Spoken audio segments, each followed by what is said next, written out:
Today, lads, we're going to be talking about Caitlin Clark and Unrivaled. It looks like the Unrivaled CEO has broke his salads about Caitlin Clark turning down their offer. Unmatched CEO just revealed shocking details about Caitlin Clark, revealing dark secrets in the leaked material behind closed doors.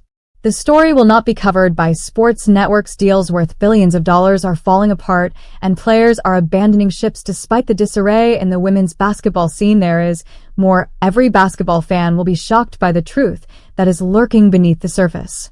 Let me show you what's actually going on, because I've discovered information that might terminate careers. I think Unrivaled will be incredibly dumb if they're not doing whatever they can to try to get Caitlin Clark in for next year, because look, she's not going to be playing this year. You just never know, she might just decide, you know what, screw it, the secret is finally out, and it's bigger than anyone could have ever imagined. The CEO, Alex Bessel, broke his silence about Caitlin Clark, and believe me, what he revealed changes everything we thought we knew about women's basketball. Before we dig into this bombshell, you must realize that this isn't just about $1 million deal anymore. We're talking about the complete transformation of women's basketball as we know it. I've spent the last 48 hours researching every detail of this story, and what I discovered will shock you. The CEO, Alex Bessel, went on record, and his words sent shockwaves through the entire sport industry. But the really interesting thing is that what he didn't say is what has everyone worried. Now, it looked like the Unrivaled CEO, Alex, definitely did an interview when he spoke about Caitlin Clark. Last time we talked about Unrivaled, Kelsey Plum was the player so far to drop out of this Unrivaled league. The news shook the world. Everybody was shocked by it. I'm here to tell you, it was definitely surprising. Let's break this down piece by piece, because there is a lot going on here that the mainstream media isn't covering. First, we need to discuss the infamous expansion from 30 to 36 players. They're trying to convince us that it was all about Alyssa Thomas, but I've worked in this field long enough to know that when something doesn't add up, you don't just restructure an entire league for one player. That's not how this business operates. The timing of everything is what really got my attention. Think about it.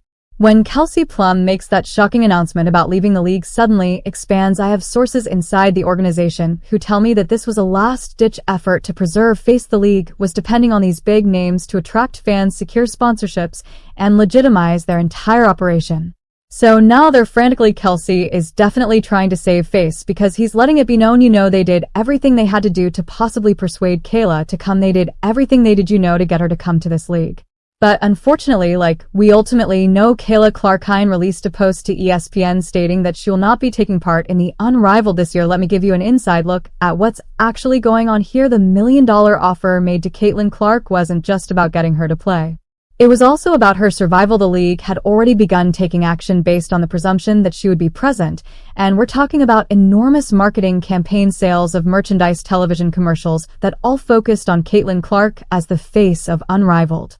But this is where things start to get really interesting. According to my contacts in the television industry, TNT is currently freaking out over the media deal they signed, because it was predicated on projections that included Caitlin Clark's star power. Without her, the numbers don't look nearly as appealing. And we're discussing possible renegotiations, updated expectations, and a few really anxious executives. I believe at this point they're in a heap of trouble, though TNT gave them a media deal for this league. It was selling a bunch of tickets prior to all this information came out about Caitlin, and ever since then, it's just been looking real bad for the Unrivaled. In that interview with The Ringer, the CEO attempted to act calm. But let me tell you what's actually happening when he stated that they respect her decision and want to see her next year. That was just damage control. According to people close to the negotiations, the talks were far more difficult than they were portraying. There were contentious debates, several offers, and even some last-minute compromise attempts. We reported that Unrivaled boss confirmed Caitlin Clark decision at the breakaway league leave spot open for WNBA star Caitlin Clark. Decision to skip the inaugural season of Unrivaled has now been confirmed by its president. So just like I stated, Alex definitely is confirming that, you know, they spoke to Caitlin team. I don't know if they spoke to her specifically, but he claiming that she won't take part of this. Let's now discuss the global perspective that isn't being covered, because everyone is just interested in the domestic effects.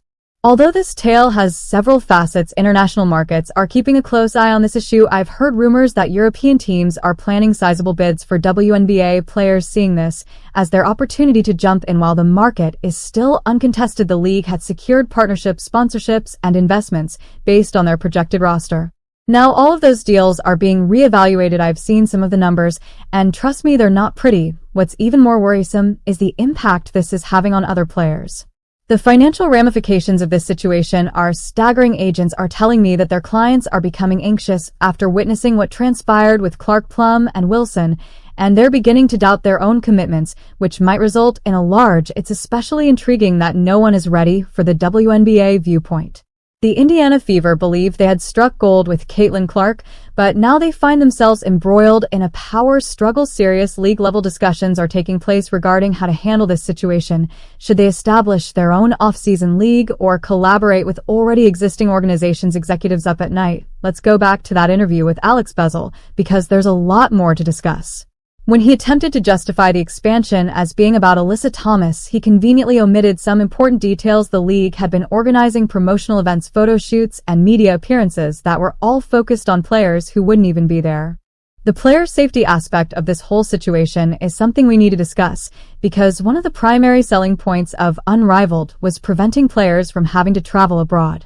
But now that the league's future is in doubt, players are faced with some difficult choices. Do they risk going overseas, or do they skip the off-season completely? These are genuine worries that have an impact on real careers. Another significant issue that is not receiving enough attention is the league's financial structure.